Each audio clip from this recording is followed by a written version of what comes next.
है JSW infra पर। अंशु भाई, कल ना एक मैं देख रहा था कि जेएसडब्ल्यू इंफ्रा पर आपने जो शॉर्ट टर्म व्यू दिया, उससे थोड़ा सा लोग कंफ्यूज हो गए। वो लोग सोच रहे हैं कि जो लॉन्ग टर्म वाले हैं कि आपने मल्टी बैगर होने का टारगेट दिया था कि ये 700-800 रुपए भी जा सकता है।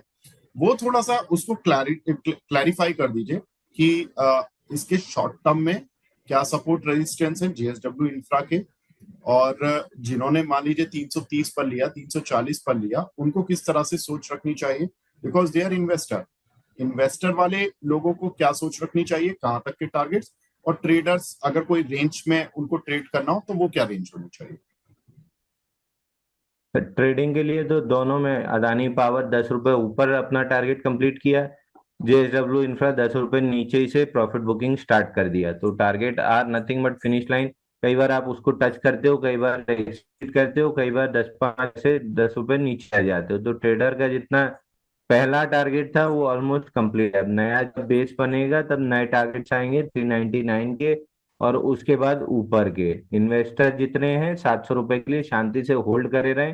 रोज रोज टीवी खोल के अगर सुनते रहेंगे तो इसी तरह कंफ्यूज होते रहेंगे। तो अपने कानों पे ढेपी लगा लीजिए, जब 700 रुपए पहुंचने लगे तब खोलिएगा, तब सुनिएगा कि नई क्या चीज बोली जा रही है। तो अगर इसी तरह कंफ्यूज होना है इन्वेस्टर को, तो रोज आगे सुनते रहिए कि जेएसडब्ल्यू इंफ्रा में क्या चल रहा है, क्या सपोर्ट है, क्या रेजिस्टेंस है। और नहीं कंफ्यूज होना है तो अपने कानों पे ढेपी लगा के 650 700 रुपए जब आ जाए तब खोलिएगा और आके पूछेगा कि प्रॉफिट बुकिंग करना है कि 1000 रुपए तक के लिए कैरी फॉरवर्ड करना है।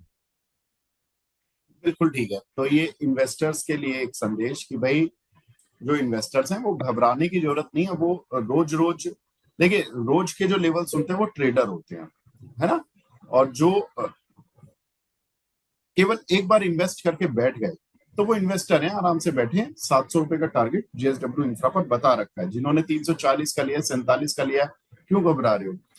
अंशुल भाई, ये बता दीजिए कि मान लीजिए किसी ने 340 का लिया है, 47 का लिया है, वो इन्वेस्टर ही है, ठीक है, गलती से रोज रिव्यू के लिए आ जाता है। वो ये देखता है कि ठीक है, आज शेयर नीचे तो नहीं आ गया, और नीचे आ रहा है तो कहीं कोई खबर तो नहीं आ गई, क्योंकि स्टॉक मार्केट न्यूज ड्रिवन भी है ना। तो अगर कोई खबर आ गई तो मुझे कहीं इससे एग्जिट करने के लिए तो नहीं जाना है।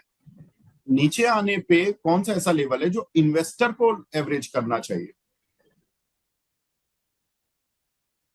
सर इन्वेस्टर के लिए तो अगेन 340 पे आपको खरीदना ही नहीं चाहिए था। खरीदने के लिए आपके लेवल काफी नीचे थे, जहां से हम मल्टीपल टाइम्स बोलते जा रहे थे। अब आपको चढ़ते घोड़े पे, मतलब दौड़ते घोड़े पे चढ़ना है, या तो डेस्टिनेशन मिलेगी या गिर के पांव टूटेगा। तो अब आपके लिए एवरेज की जोन वापस वही आती है जहां से चलना स्टार्ट किया है। 295 का बॉक्स लो है, या तो 295 मिले या फिर वापस से 270 की जोन मिले, तो आपको एवरेज करना है। 340 तो बाइंग का रेट ही नहीं था। 340 360 ये जोन तो प्रॉफिट बुकिंग थी शॉर्ट टर्म ट्रेडर्स के लिए। अब आप शॉर्ट टर्म ट्रेडर्स को एग्जिट दे रहे हो, ये फिर आपकी गलती हो गई। वो फायदा आपका उठा लिए कि आप बाई करके उनको एग्जिट दे रहे थे। तो लेवल्स ध्यान से सुनिए, अपनी मानसिकता ध्यान से क्लियर कर लीजिए क्या है, उसके बाद ट्रेड करने आएंगे मार्केट में तो पैसा बनाएंगे।